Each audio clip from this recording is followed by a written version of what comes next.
Cik Lun dan Mak Lun dan santriwan dan santriwati kepada Bapak Kisik, Tuhan Put dan Tuhan Lapan dan panitia dan sebagainya.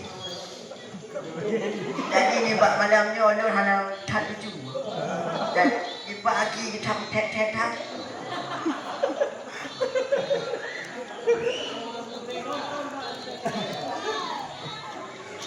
Jadi malamnya Lun kena pegang sabah cerita tentang kisah Sidro Urang yang urang pun azan di dunianya, iaitu Bilal bin Rabah.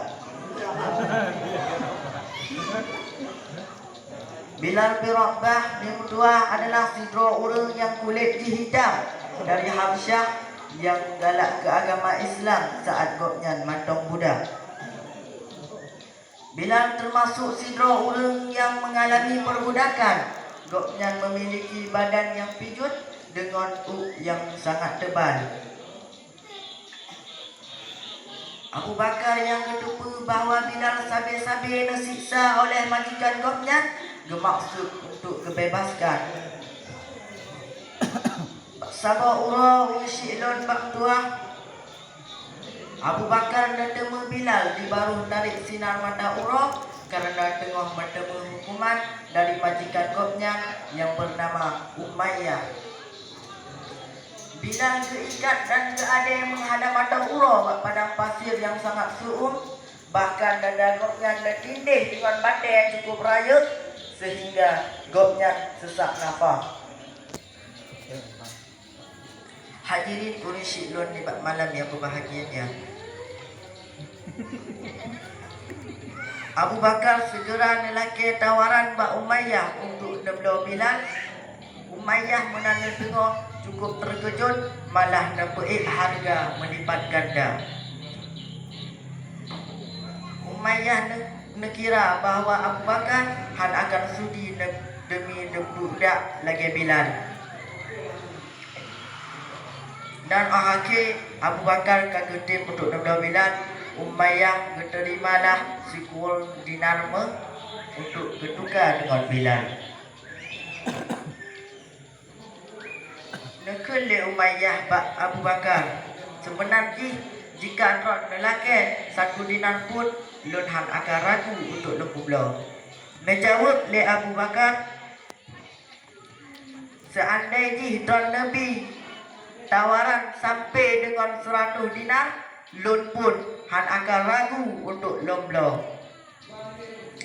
Sejak saatnya Bilal senantiasa nepengon dan menjaga Rasulullah yang hendak hijrah ke Mekah.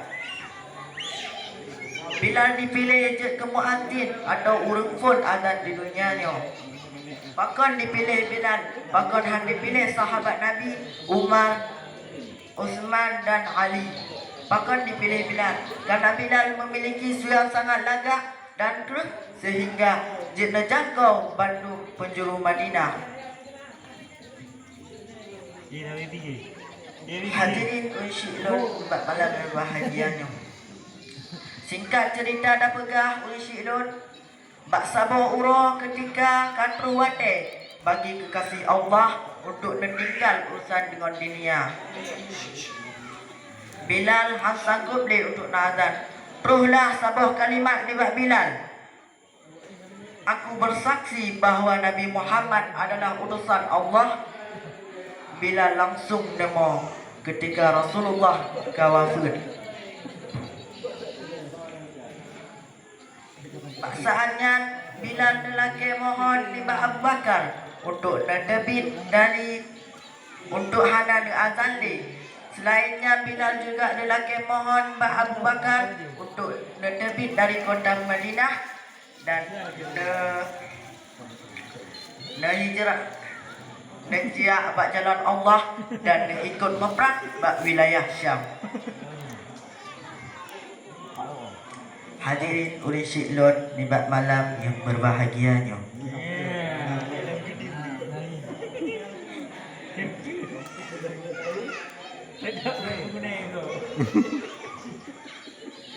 Saat